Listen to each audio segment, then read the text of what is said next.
Hi there, my name is Benson Duong, and I'm the worship pastor here at Living Waters Church. And I'm really excited about the opportunity today to share a little bit with you about some of the ways I've been challenged and some of the lessons I've learned when it comes to culture building. Of course, my immediate context is with working with worship teams and congregations in worship, but I believe that there's a lot of lessons that we can learn as well when it comes to general culture building. When it comes to worship in a faith community, I believe that worship really is a response to the truth of God, to who He is and what He's done. And therefore, there's an aspect of it that is an activity. We're responding, we are worshiping God together. I believe that God's goodness begets a response. Often in a lot of our churches, the primary way involves singing and with music. But there's also so many more ways that we can respond to God through prayer, through our generosity, through our acts of service, through how we live our lives, through creation of art. There are many different ways, and I think that is unique for many different people. As we've journeyed in cultivating our culture of worship here, our church has found much benefit in life and richness in creating spaces and opportunities for people of all different stripes, walks, and from diverse communities to come together. We want to be a community that invites all people to come and worship God together, not just those who are like us or have the same preferences or the same tastes in music, or the same forms of worship. This is played out in a variety of different ways at our church. Some examples include doing contemplative art exhibits on certain faith themes, to simple worship gatherings in homes, to loud youth worship nights, to organizing vocal ensemble choirs at Christmas time. I believe that people worship in all different ways, and I think creating spaces for that is really important. Key part of our worship culture is making room for people of all different expressions and experiences, backgrounds, people with different gifts and from different traditions. Whether they're a young person who's just coming to church for the first time, or a senior who has been in church their whole life, or maybe a refugee who's new to Canada, or someone who grew up in a different faith tradition altogether. I'm constantly challenged by the question of how do we create a place and a space for people of all different stripes to come and worship God together. How can we make room for all the diverse people that God has brought into our community? How do we do this without leaving people behind or disregarding them or marginalizing them when it comes to worship?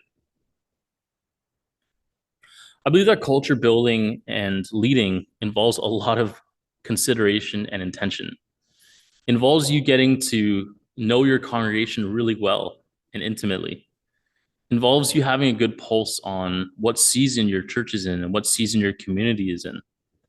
Furthermore, I believe it involves being open to ideas, to others' creativity, and to the diverse voices in one's community. I try to make it a habit that anytime someone comes to me with an idea, that my first response is never no. It's often a maybe, or we can try, but it's never no.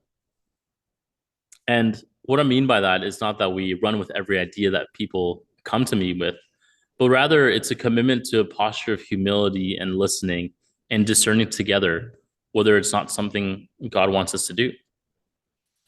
I believe that allowing for diverse voices makes room for others.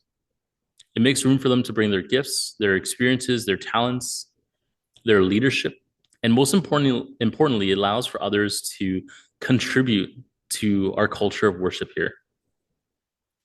I tell our team and community that our goal should never be to emulate what another church is doing, their style, or copy exactly what they're doing, because their context and our context is completely different, and ours is uniquely us. I believe our worship should be a genuine and authentic reflection of who we are as a community and of all the different people that make up this church. So my question for you today is, how are you making room for unique and diverse voices in your community to speak into your culture? I was strongly challenged by Dietrich Bonhoeffer in his book Life Together when it came to this question. And while it isn't a book solely about culture, I highly recommend it. Here's my version. As you can see, I've tabbed it a lot. This book has powerfully shaped how I view others and ministry. And perhaps the most impactful and defining section for me is when he writes about how we ought not to make others in our own image. Rather, it's about finding the joy in the way that God has created them and believing that everyone is created in the image of God. It's up to us to see that. I often use the image of a mosaic when it comes to talking about the church and the various members of it, the different body parts. I believe that we've all been created to reflect the image of God, and we all make up this diverse kingdom together. We're better together, and I believe that affects our culture building as well.